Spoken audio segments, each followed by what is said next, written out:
ده جو الضابط اللي بيأدي فترة تأديبه كموظف في خدمة الطوارئ، وده بعد اتهامه في قضية قتل مراهق بالغلط وهو بيقبض عليه. وفي اليوم ده بتكون في حرائق كتير انتشرت في الولاية بسبب غابات الأشجار، وبيكون واضح على جو إنه متضايق بسبب العقوبة دي، وبيسيب الرد على الاتصالات وبيدخل الحمام.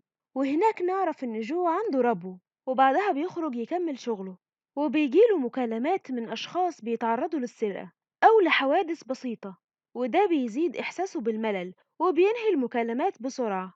وبعدها بتجيله مكالمة على تليفونه الشخصي من صحفية بتسأله عن رأيه في العقوبة اللي اتفرضت عليه وعن محاكمته بكرة، فبيتعصب عليها وبينهي المكالمة. وبنشوف رئيسته في الشغل بتحذره وبتقوله إن المكالمات الشخصية ممنوعة، فبيعتذر لها وبيكمل شغله. وبيجيله مكالمة من واحد اتعرض للسرقة، فبيحول المكالمة لقسم الشرطة، وساعتها بيرد عليه ميلر رئيسه في الشغل، فبيتكلموا مع بعض عن القضية بتاعته. وميلر بيطمنه وبيقوله إن بكرة هيتحكم ببراءته وهيرجع تاني لشغله. وبعدها بيستأذن جو وبياخد استراحة، وبيخرج يتصل بمراته جيس لكنها ما بتردش عليه، فبيسيب لها رسالة صوتية وبيقول لها فيها إنه عارف إن اتصاله ده مش صح، لكنه عايز يكلم بيج بنتهم ويطمن عليها. وبينهي الاتصال وبياخد دواء الأعصاب بتاعه، وبعدها بينفصل عن الواقع وبيبان عليه الاضطراب لحد ما زميله بيفوقه وبيقوله إن تليفون الشغل بيرن. وهنا بيرد جو وبتكون المتصلة واحدة اسمها إيميلي، وزي ما بيعمل جو مع الكل بيتأكد إن عنوان الشخص اللي بيتصل هو نفس العنوان اللي ظاهر عنده. وبيستغرب جو لما بيلاقي إيميلي بتكلمه على إنها طفلة صغيرة، وبيفتكر إنها مش في وعيها، وبيكون على وشك إنه ينهي الاتصال لحد ما بيسمع صوت راجل جنبها، وساعتها بيسألها إذا كانت مخطوفة، وهنا إيميلي بتقوله أيوة، وبيفهم إنها عملت كده علشان المجرم ما يشكش فيها. وبعد ما بيحدد مكانها على الطريق السريع بيطلب منها إنها تفضل تكلمه على أساس إنها بتكلم بنتها وترد عليه بأيوة أو لأ، وبيسألها إذا كان الخاطف بيهددها بالسلاح فبتقوله أيوة. وساعتها بيسيبها على الخط وبيكلم شرطة الطريق السريع وبيقول لهم على المعلومات اللي عنده وبيحاول يطمنها إنها هتبقى كويسة. وفي الوقت ده جيس بتتصل وجو ما بيقدرش يرد عليها بسبب انشغاله بمكالمة إيميلي، وبيكمل مع إيميلي وبيقول لها إنه هيقول مجموعة ألوان، ولما يوصل للون العربية اللي هي فيها تقوله أيوة، وبيفضل يقول لها كل الألوان لحد ما بيعرف منها إن لون العربية اللي هي مخطوفة فيها أبيض، وبيفضل يقول لها على أنواع العربيات لحد ما بيعرف منها إنها جوه شاحنة مقفولة. وهنا بتقوله إنها لازم تقفل، فبيقول لها إنه اسمه جو وإنها لازم تتصل بيه تاني. وفجأة الخط بيفصل وبعد شوية شرطة الطريق السريع بتتصل بجو وبيعرفوه إنهم وصلوا للعربية. وبعدها بنشوف ضباط الشرطة وهم بيوقفوا شاحنة على الطريق، لكنهم ما بيبقوش متأكدين من لونها بسبب الرماد اللي مالي الجو. وبعد ما بيفتشوا العربية بيعرفوا إنها مش العربية اللي إيميلي مخطوفة فيها. ولما بيبلغوا جو بيتعصب عليهم وبيتصل بفريق الإرسال وبيطلب منهم يقفلوا الطريق، ولكنهم بيعرفوه إن المسؤول رفض، فبيتعصب عليهم أكتر. وساعتها بيطلبوا منه يجيب لهم نمرة الشاحنة، ووقتها بيدخل على ملف معلومات إيميلي وبيلاقي فيه رقم البيت فبيتصل بيه. أبي بنتها بترد عليه وبيبدأ جو يتكلم معاها وبيعرف إن عمرها 6 سنين و9 شهور، وإن مفيش حد معاها في البيت غير أخوها الرضيع أوليفر. وساعتها بيحاول جو إنه يعرف من البنت الصغيرة أي معلومة، فبيسألها إذا كان أبوها عنده شاحنة لونها أبيض، وبيعرف منها إن اسم أبوها هنري. وهنا بيقدر جو إنه يوصل لملف هنري وبيعرف رقم عربيته، وبيعرف إنه متهم في كذا قضية قديمة قبل كده زي السواقة وهو شارب. وبيسمع جو صوت آبي وهي بتعيط وبتقوله إنها عايزة مامتها، فبيحاول إنه يطمنها، بس ساعتها بتقوله كلام غريب زي إن أخوها أوليفر خاف من شكل السكينة لما كان باباها بيتخانق مع مامتها. فبيحاول جو إنه يفهم قصدها وبيأكد لها إنه هيرجع لها مامتها في أقرب وقت. وبيكون واضح على جو اهتمامه بالبنت والقضية كلها، وبيحفظها اسمه ورقم الطوارئ، وبيعرفها إنه هيبعت الشرطة علشان يفضلوا جنبها لحد ما مامتها ترجع لها. وبينهي معاها الاتصال وهو متوتر، ولما زميله بيسأله مالك جو بيتعصب عليه وبيطلب منه ما يتدخلش في اللي ملوش فيه. وبعدها بيقف وبيسأل زمايله إذا كان في واحدة اسمها إيميلي اتصلت بأي حد فيهم، محدش بيرد عليه.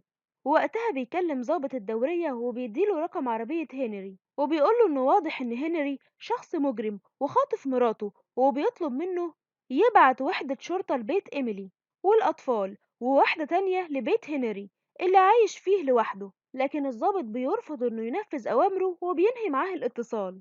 فبيحاول جو إنه يسترخي وبيعتذر لزميله اللي أحرجه، وبيقوله إنه هيعزمه على الغدا علشان يصالحه. وبعدها جو بيسأله لو سجل دخول من على جهاز تاني هتجيله نفس المكالمات. فبيرد عليه زميله وبيقوله أيوة. فبيدخل جو لمكتب فاضي وبيسجل دخوله، وساعتها بيتصل بميلر تاني وبيقوله إنه عايز منه خدمة شخصية، وهو إنه يبعت دورية لبيت إيميلي، وبيشرح له موقف الأطفال، وبيطلب منه إنه يبعت واحدة تانية لبيت هنري ويخليهم يقتحموا البيت. وساعتها ميلر بيرفض وبيقوله إنه ما يقدرش يعمل حاجة زي كده، لأن مفيش معاه مذكرة تفتيش، وكل اللي يقدر يعمله إنه يبعت وحدة لبيت إيميلي، وبيقوله إنه مش ناقص مشاكل وكفاية اللي حصل له قبل كده. ولما جو بيتعصب ميلر بيحاول يهديه، وبيقوله إنه كمان 10 دقايق شغله هيخلص وبكرة هتتحل مشكلته، وهيرجع لشغله كظابط شرطة مش عامل بيرد على تليفونات الطوارئ. وبعد ما جو بينهي الاتصال مع ميلر بيكلم ضابط الدورية اللي بيدور على العربية البيضة، فبيقوله إنهم لسه موصلوش لحاجة. فبيقرر إنه يكلم جيس مرة تانية، فبترد وبتطلب منه يوقف اللي بيعمله ده لأنهم منفصلين من 6 شهور. فبيقول لها إنه اتصل لأنه كان عايز يطمن على بنته، فبتعرفه إنها أكيد نايمة لأن الساعة 2 بعد نص الليل. فبيقول لها إنه من بعد الحادثة فقد الإحساس بالوقت. ولما بيسألها إذا كانت هتيجي محاكمته بكرة فبتقوله إنها مش هتحضر المحاكمة، وبتطلب منه ما يكلمهاش تاني. وبيكون جو حاسس بتعب شديد ولكنه بيقرر يعمل حاجة مجنونة، وبيتصل بهنري من تليفونه الخاص. ولما هنري بيرد عليه بيقوله إنه ظابط، وبيسأله عن مكانه أو مكان مراته لأن أولاده لوحدهم في البيت. ولما هنري بيقوله إنهم منفصلين جو بيسأله إمتى آخر مرة شافها فيها، وساعتها هنري بيقوله إنه مش فاكر. وهنا بيتعصب جو وبيقوله إنه عارف كل حاجة ومتأكد إنها معاه. ولما هنري بيقوله إنه مش فاهم هو يقصد إيه، فجو بيقوله إنه عارف إنه كان في السجن، وبيهدده إنه ممكن يرجعه السجن مرة تانية. فبيقفل هنري الخط، ولما بيتصل بيه جو تاني ما بيردش عليه. وبعدها جو بيكلم ريك شريكه الشاهد الوحيد اللي هيكون معاه بكرة في المحكمة، وبيقوله إنه خايف جدا من بكرة. لكن ريك بيهديه وبيقوله إن كل حاجة هتكون كويسة وهيرجعوا شغلهم مرة تانية.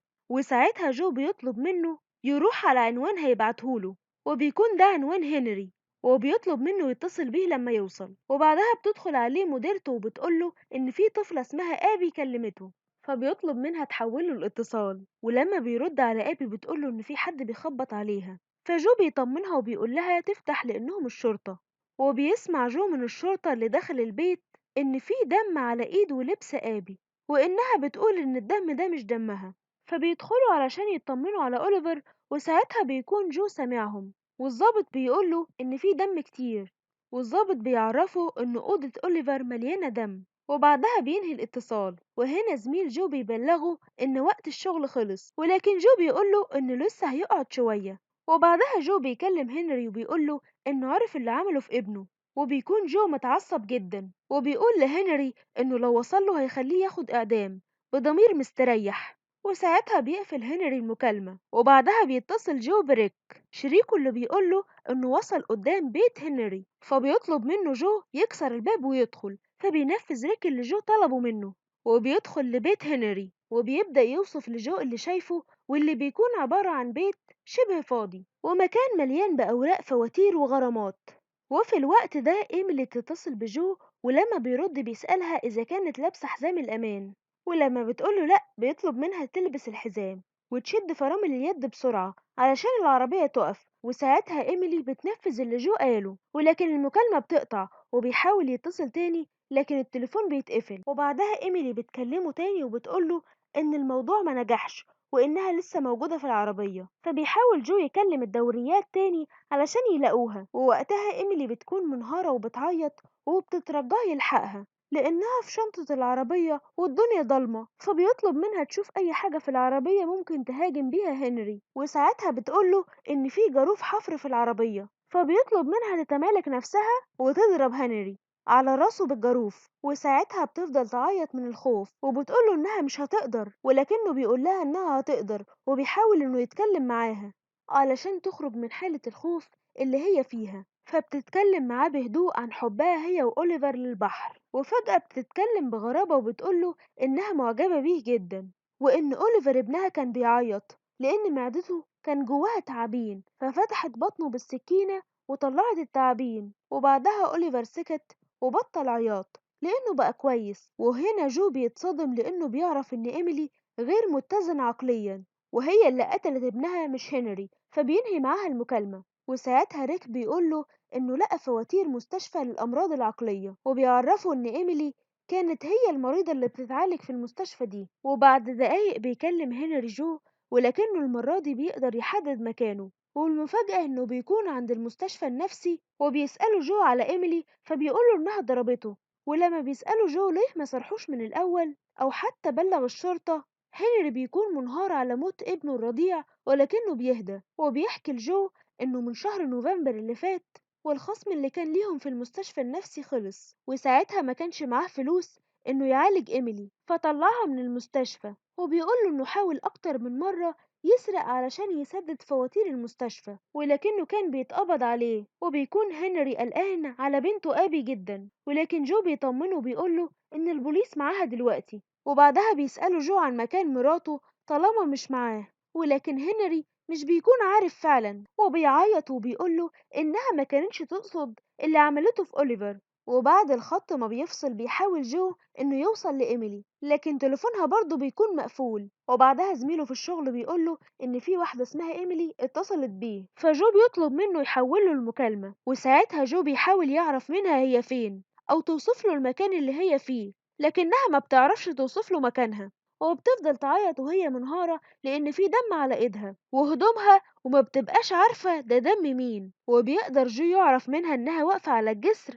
وبتستعد علشان ترمي نفسها، فبيفضل يقنعها إنها ما ترميش نفسها، وبيطلب من موظفة الإرسال إنها تكلم الدوريات القريبة من الجسر الموجودة على الطريق السريع، وبيعرفهم إن إيميلي هتحاول تنتحر. وبيرجع يكلمها وبيقول لها إن كل اللي حواليها بيحبوها وعايزين يساعدوها، فبتقوله إنها هتنهي المكالمة. وساعتها بينهار جو وبيقول لها إنه ما يقدرش يكون السبب في قتلها، زي ما قتل قبل كده ولد عنده 19 سنة وهو في الشغل. ولما إيميلي بتسأله قتلته ليه، بيقول لها إنه ما قدرش يسيطر على غضبه وإنه عاوز يعاقبه، وإحساسه بالذنب بيموته، وعشان كده مش هيقدر يتحمل إنه يقتلها هي كمان. وفي الوقت ده بيسمع عربيات الشرطة وهي بتقرب منها، وبعدها الخط بيقطع. وهنا بينهار جو، لكن بعدها موظفة الإرسال بتكلمه وبتبلغه إن إيميلي معاهم ونزلت من على الجسر، وبتقوله إنه قدر ينقذ حياتها. ووقتها بتدخل مديرته وبتقوله